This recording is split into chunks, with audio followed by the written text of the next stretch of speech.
В феврале 1513 года Никколо Макиавелли находился в тюрьме. Еще недавно он служил Флорентийской республике, участвовал в дипломатических миссиях и разговаривал с людьми, от решений которых зависела судьба целых государств. Теперь республика пала, семья Медичи вернулась к власти, а самого Макиавелли заподозрили в причастности к заговору. Его заключили под стражу и подвергли страппадо, пытки, при которой человека поднимали за связанные за спиной руки. Он не признал вины, был освобожден по амнистии и уехал в свое небольшое поместье недалеко от Флоренции. Человек, годами наблюдавший власть изнутри, внезапно оказался никому не нужен. Днем Макиавелли разговаривал с крестьянами, ходил в трактир и играл в карты. По вечерам он возвращался домой, снимал испачканную одежду, надевал достойное платье и, как писал своему другу Франческо Виттори, входил в общество древних авторов. Он читал Ливия, Цицерона и других классиков, мысленно задавал им вопросы и записывал ответы. Так появилась небольшая работа, позднее названная «Государем». Она была написана в конце 1513 года, но опубликована только в 1532, уже после смерти автора. Макиавелли писал не с вершины трона, а после поражения, тюрьмы, пыток и политического забвения. Именно поэтому его текст так беспощаден. Он больше не пытался объяснить, каким мир должен быть. Его интересовало, почему одни люди удерживают власть, а другие теряют все, хотя могут быть умнее, добрее и нравственно чище своих противников. Обычно Макиавелли представляют учителем обмана и жестокости. Но это слишком примитивное прочтение. Он не утверждал, что зло прекрасно, и не советовал причинять страдания ради удовольствия. Его вопрос звучал иначе. Что произойдет с вашей добродетелью, если она не способна защитить ни себя, ни то, что вы считаете важным? Доброта без силы легко превращается в просьбу. Справедливость без последствий остается пожеланием. Честность человека, совершенно не способного действовать иначе, может оказаться не добродетелью, а беспомощностью. Поэтому безжалостность в макиавеллийском смысле начинается не с нападения на других, а с отказа обманывать самого себя. Перестать играть честно не значит начать лгать каждому встречному. Это значит перестать верить, будто честность автоматически гарантирует честное отношение. Хорошие намерения сами приводят к хорошему результату, а мир обязательно вознаградит того, кто терпеливо соблюдает правила. Правила действуют лишь тогда, когда существует сила, способная их поддерживать. Сегодня мы разберем 8 принципов Макиавелли. Они помогут понять, почему благородные люди иногда проигрывают, как формируется реальный авторитет и каким образом сохранить нравственность, не превращая ее в удобную для окружающих слабость. Принцип первый. Смотрите не только на намерение, но и на результат. Одна из главных идей Макиавелли заключалась в переходе от воображаемой политики к тому, что он называл действительной истиной вещей.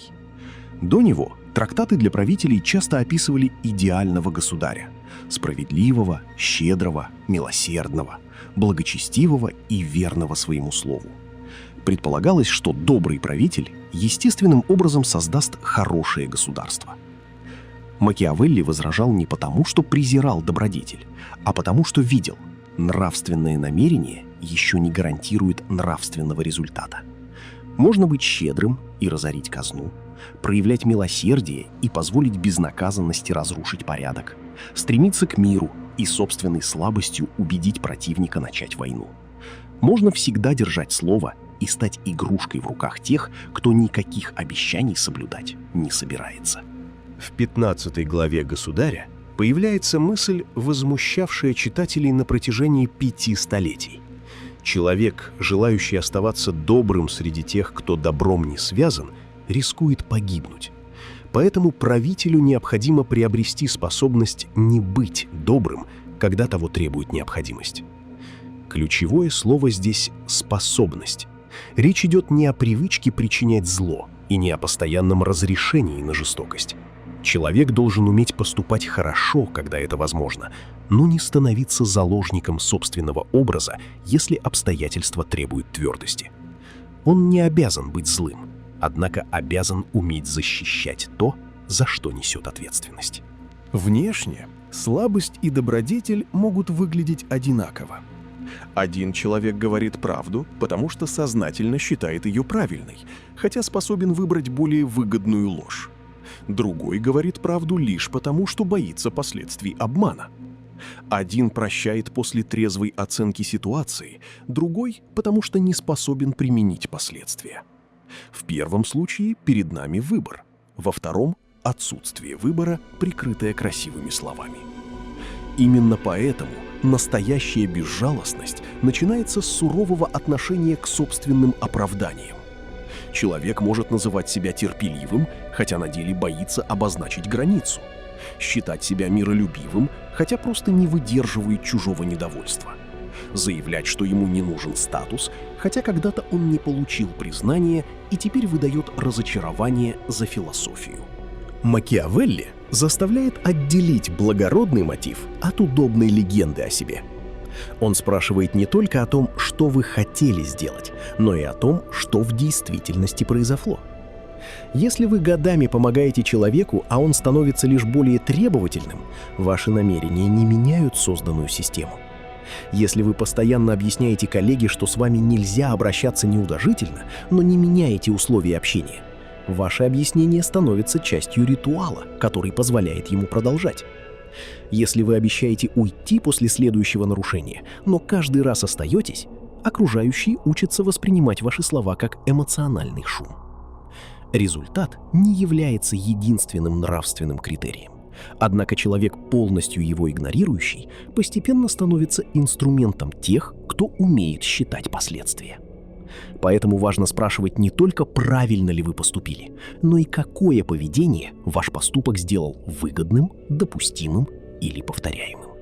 Принцип второй. Доброта должна быть вооружена. В 6 главе «Государя» Макиавелли рассуждает об основателях новых порядков.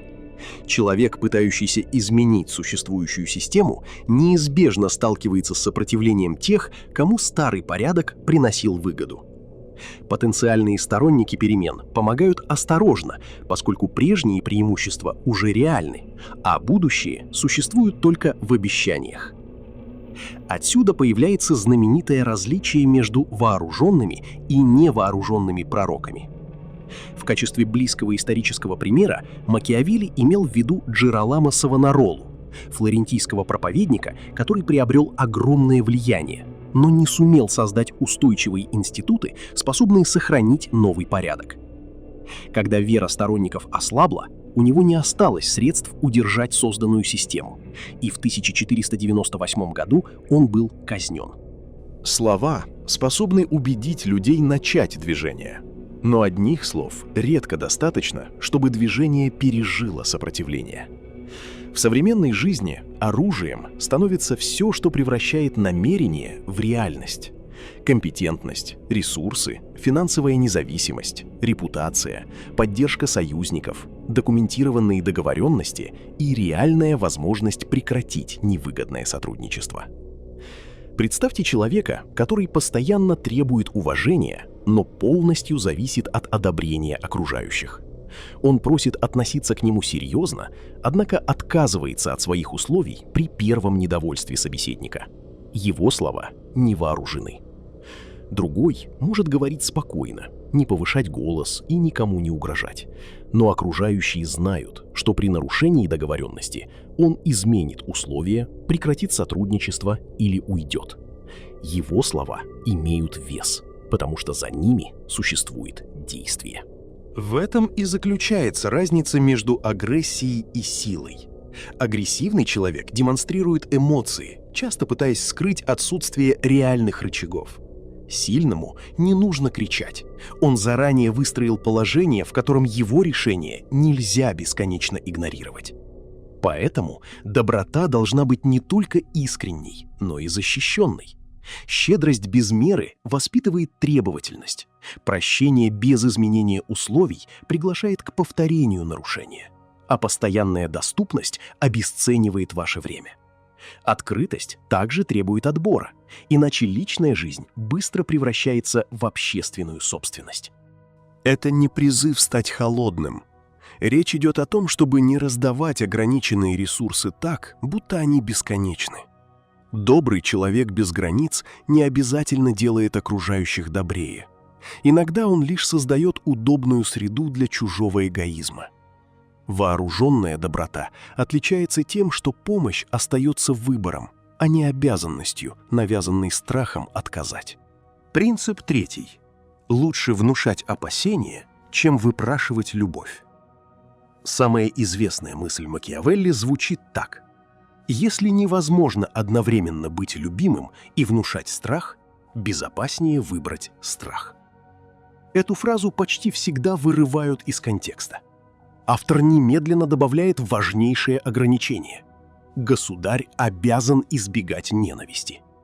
Быть опасным для нарушителя не то же самое, что быть ненавистным всем окружающим. Макиавелли не советует терроризировать людей. Он сравнивает надежность разных оснований власти. Любовь зависит от чужого чувства, которое может измениться под влиянием выгоды, страха или обстоятельств. Последствия в большей степени находятся под контролем правителя. Поэтому устойчивый авторитет строится не на постоянной угрозе, а на уверенности окружающих, что нарушение договоренности не останется без ответа. В повседневной жизни внушать опасения не значит заставлять людей бояться вашего гнева. Достаточно, чтобы они понимали, неуважение может привести к потере доверия, сотрудничества, внимания или доступа к вашим ресурсам. Это происходит не из мести, а потому что ваши границы реальны.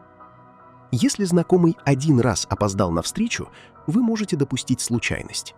Если это становится привычкой, разумно перестать строить вокруг него свои планы.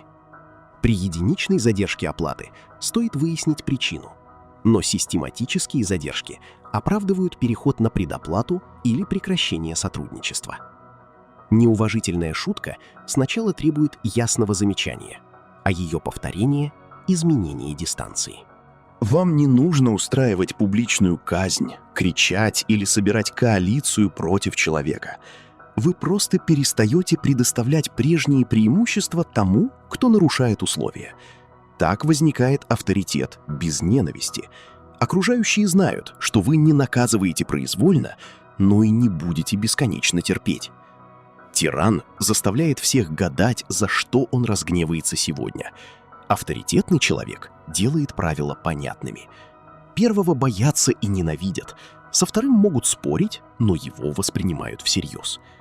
Поэтому попытка стать человеком, которого любят все, неизбежно отдает управление вашей жизнью в руки окружающих, а желание заставить всех бояться создает врагов и разрушает доверие.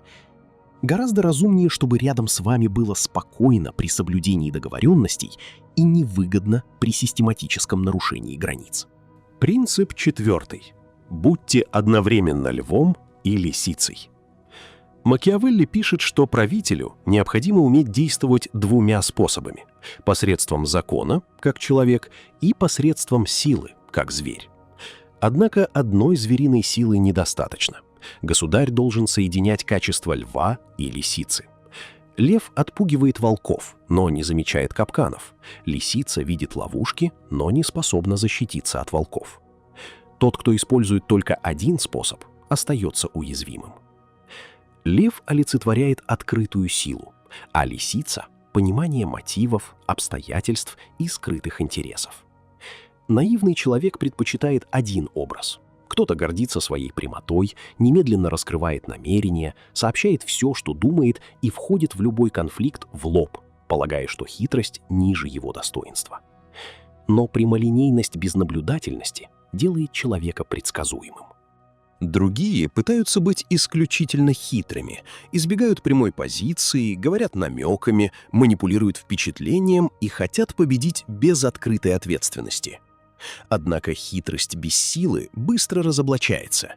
Когда окружающие понимают, что за намеками нет способности действовать, лисица превращается из стратега в мелкого интригана.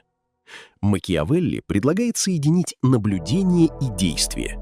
Сначала нужно понять, кому выгодно ваше согласие, почему решение требует принять немедленно, зачем собеседник обращается к чувству вины вместо обсуждения условий и что произойдет, если вы просто откажетесь. Это работа лисицы, распознающей капкан до того, как он захлопнется. После анализа наступает момент льва.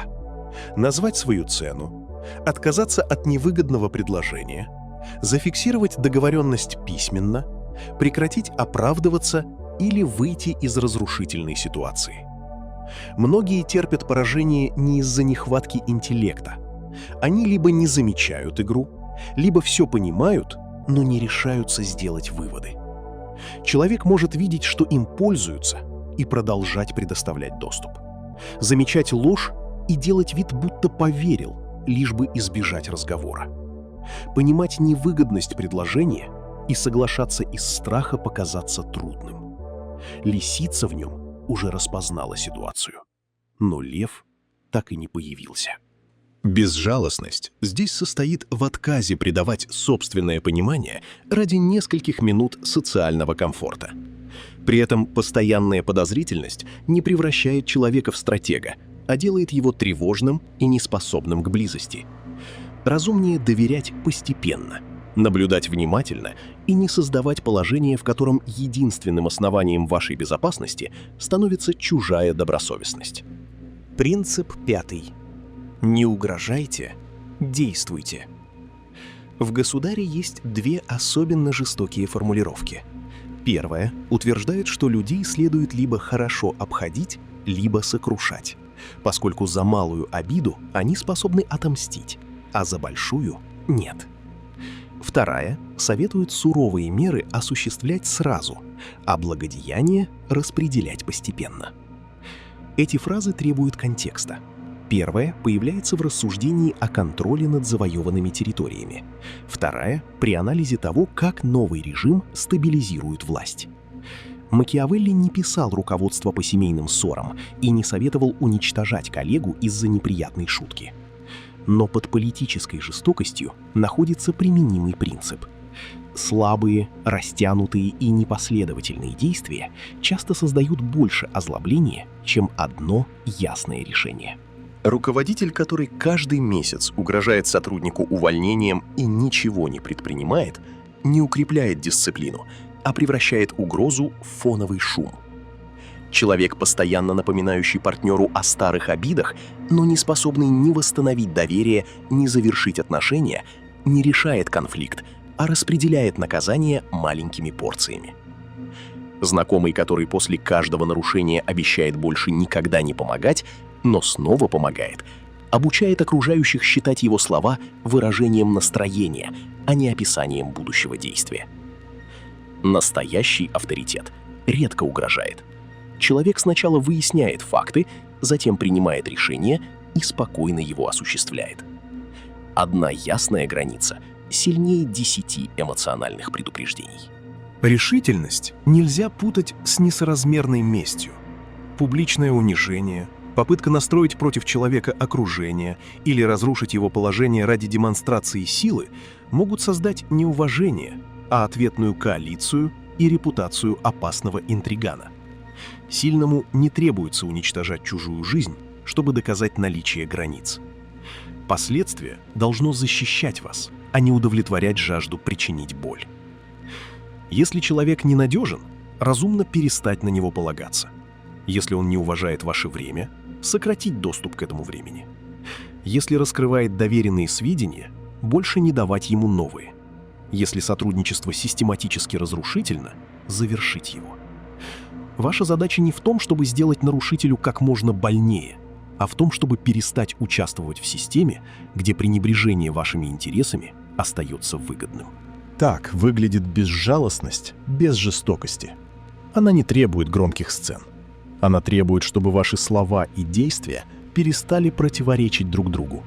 Принцип 6. Репутация — это политический капитал. В 18 главе «Государя» Макиавелли пишет: «Все видят, каким вы кажетесь, и лишь немногие знают, кто вы в действительности». Он не утверждает, что реальность совершенно не важна. Он указывает на ограниченность человеческого восприятия. Большинство людей не может провести многомесячное расследование вашего характера. Они судят по доступным сигналам, поступкам, словам, манере держаться, отзывам других, видимым результатам и вашей реакции на давление. Поэтому человек, игнорирующий собственную репутацию, не становится свободным от чужого мнения. Он лишь отдает формирование своего образа другим. Представьте специалиста, который хорошо выполняет работу, исправляет чужие ошибки и приносит реальный результат, но никогда не связывает этот результат со своим именем. На совещаниях он молчит, а правильное решение подробно объясняет уже после того, как все решено без него. Ему кажется, что качество однажды заговорит само за себя. Но качество не разговаривает, о нем сообщают люди. Если вы не обозначаете собственный вклад, эту связь может установить кто-то другой, и уже со своим именем. Управление репутацией не требует лжи. Оно требует не прятать доказательства собственной ценности. Результаты следует фиксировать и называть конкретно, не растворяя работу в коллективной неопределенности и не прикрывая ложной скромностью страх заявить о себе. Не нужно начинать каждую мысль с извинения или объяснять решение 10 минут, когда достаточно 3 предложений. Стратегическая сдержанность также важна. Человек, раскрывающий незнакомым людям все страхи, ошибки и планы, лишь потому, что молчание кажется ему неловким, предоставляет слишком много материала для неверной интерпретации. Чем больше необработанной информации вы раздаете, тем меньше контролируете ее дальнейший смысл.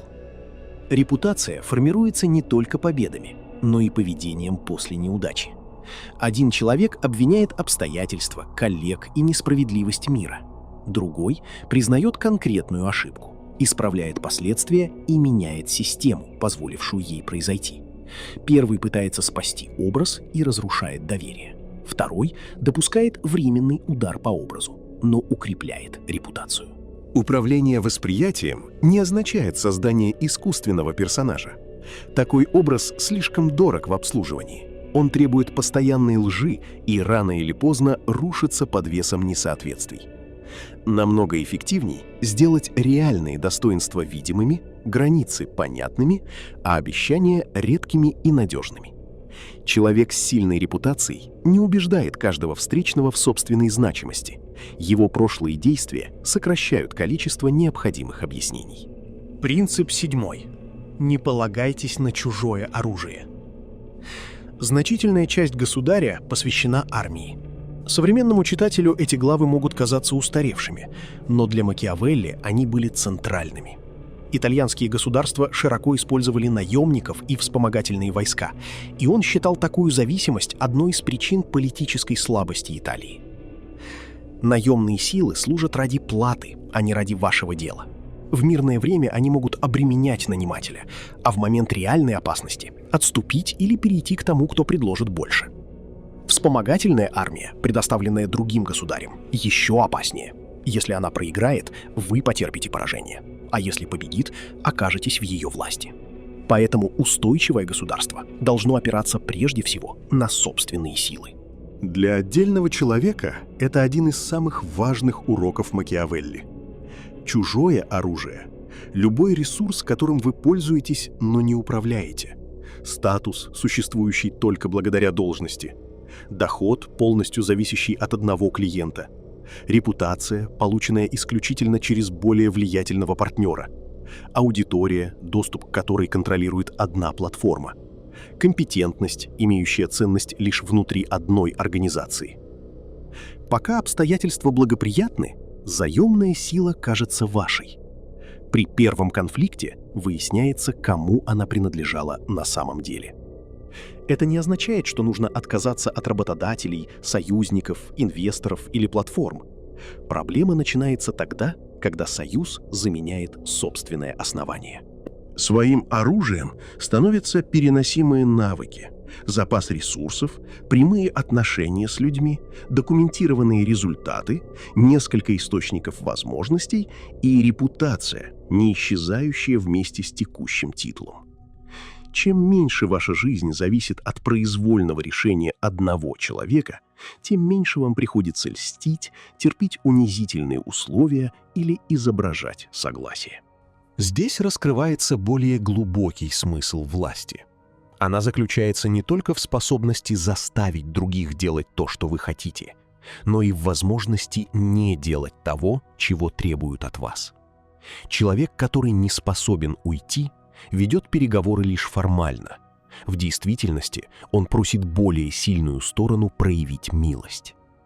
Безжалостность означает заранее строить положение, в котором достоинство и выживание не станут взаимоисключающими вариантами. Такая независимость редко возникает мгновенно. Она создается постепенно, когда вы развиваете собственные ресурсы еще до того, как они понадобятся. Принцип 8. Меняйтесь раньше, чем вас заставят. Для описания политической способности Макиавелли использовал слово «вирту». Его легко спутать с обычной добродетелью, но смысл здесь иной. Вирту включает энергию, смелость, расчет, компетентность и способность менять образ действий в зависимости от обстоятельств. Противоположной силой выступает фортуна, случай, изменчивость событий и все то, что человек не способен полностью контролировать. В 25 главе «Государя» фортуна сравнивается с разрушительной рекой. Во время наводнения она сметает деревья, дома и землю, но в спокойное время люди могут строить дамбы и каналы, уменьшая будущий ущерб.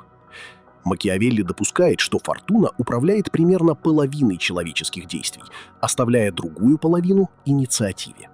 Это не математическая формула, а образ. Обстоятельства сильны, но не освобождают человека от ответственности за подготовку. Большинство людей готовятся к прошлой катастрофе. После предательства они начинают подозревать всех. После финансовой потери боятся любого риска. А после периода давления отвечают агрессией даже там, где уже появилась возможность сотрудничества. Их стратегия сформировалась в определенной ситуации и продолжает работать автоматически, хотя условия давно изменились. Макиавелли приводит пример папы Юлия II. Его стремительность и напор приносили успех, потому что соответствовали конкретному времени. Если бы обстоятельства потребовали осторожности, тот же характер мог привести к поражению. Проблема в том, что люди редко меняют природу вместе со временем. Осторожный медлит, когда требуется решительность. Напористый атакует, когда нужно отступить. Экономный продолжает удерживать ресурсы, когда открылась редкая возможность для вложения. Успешная черта становится причиной провала, если человек объявляет ее универсальной. Именно здесь современник и друг Макиавелли Франческо Гуиччардини вводил важное уточнение. Он также был дипломатом и политическим реалистом, но критиковал стремление превращать исторический опыт в слишком общие правила. По его мнению, требовалась дискреционе — способность различать людей, времена и обстоятельства, опираясь не только на книги, но и на опыт. Самое немакиавеллистическое поведение — механически применять цитаты Макиавелли к каждой ситуации. Иногда следует говорить, молчать или уступить, а в другой момент отказаться, продемонстрировать силу или позволить противнику недооценить вас. Нет одного магического поведения, которое всегда приносит победу. Существует только способность точно определить, в какой ситуации вы оказались. Поэтому полезно регулярно проверять, что изменилось, какая прежняя стратегия перестала работать, какую угрозу вы не замечаете, и не превратилась ли ваша сильная черта в слабость. Безжалостность означает готовность отказаться даже от любимого представления о себе, когда оно больше не соответствует реальности. Чтобы понять Макиавелли, недостаточно прочитать только «Государя». В рассуждениях о первой декаде Тита Ливия перед нами появляется автор с выраженными республиканскими симпатиями. Он пишет о свободе, законах, народном участии и политических институтах. Макиавелли утверждает, что народ при наличии законов может быть рассудительнее и устойчивее единоличного правителя. Он высоко оценивает публичное обсуждение и считает конфликт между народом и знатью не только источником беспорядка. При правильном устройстве этот конфликт способен породить законы, защищающие свободу. Знать, по его мнению, стремится господствовать, тогда как большинство людей прежде всего хочет не оказаться под господством других. Поэтому свобода зависит не от доброты отдельного правителя, а от порядка, который не позволяет одной стороне приобрести неограниченную власть. Это существенно меняет смысл его философии. Конечная цель не в том, чтобы стать мелким тираном в семье, компании друзей или рабочем коллективе. Гораздо важнее перестать зависеть от чужой произвольной воли. Макиавелли учит не доминировать над каждым человеком, а не позволять каждому человеку доминировать над вами. Не уничтожать доверие, а отличать доверие от отсутствия защиты. Не обманывать первым, а уметь распознавать обман. Не подавлять эмоции, а не отдавать им управление. Полезно сравнить Макиавелли с Эразмом Роттердамским, который в 1516 году опубликовал «Воспитание христианского государя». Эразм требовал от правителя нравственного образования, справедливости, миролюбия и служения общему благу. Эти авторы представляют две истины, между которыми до сих пор существует напряжение. Эразм напоминает, ради чего власть должна применяться, а Макиавелли показывает, что благородная цель не осуществит себя сама. Первый опасается, что сила безнравственности создаст тиранию. Второй предупреждает, что нравственность без силы может проиграть тирании. Зрелая позиция требует удерживать обе мысли одновременно. Что же означает перестать играть честно?